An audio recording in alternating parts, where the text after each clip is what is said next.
All right, here we're going to show an example of someone that never really invested versus someone that invested. First, we're going to use Bitcoin annual growth of 20%. Some people think it might be 50% compound interest per year, but let's just go 20%. And so the person is going to invest $200 a month or $2,400 a year.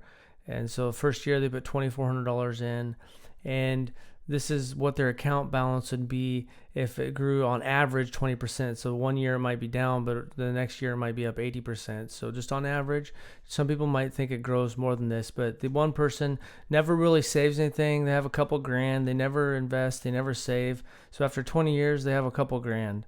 So this person that's investing, by the time that they get to the 20th year, they're going to have $748,716. And all they ever did was put $200 a month in. And so how much money did they invest? They ended up investing $50,000.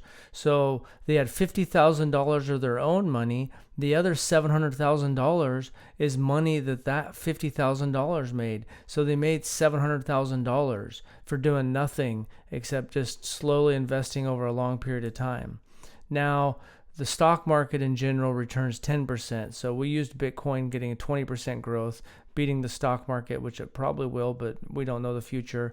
Now, the 10% returns on just the overall stock market.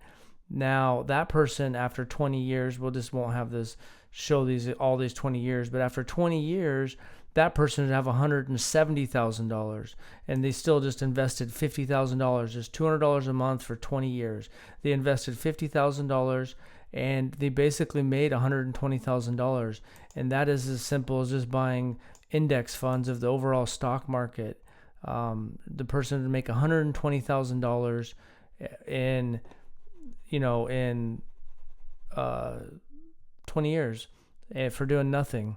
And then the person B never really saved anything, and they have $2,000 in the bank account. This person here has $170,000 in their account. Or if it's Bitcoin and Bitcoin does have 20% annual growth, then that would be $748,000. So just a little snapshot of what a little bit of money invested over a long period of time.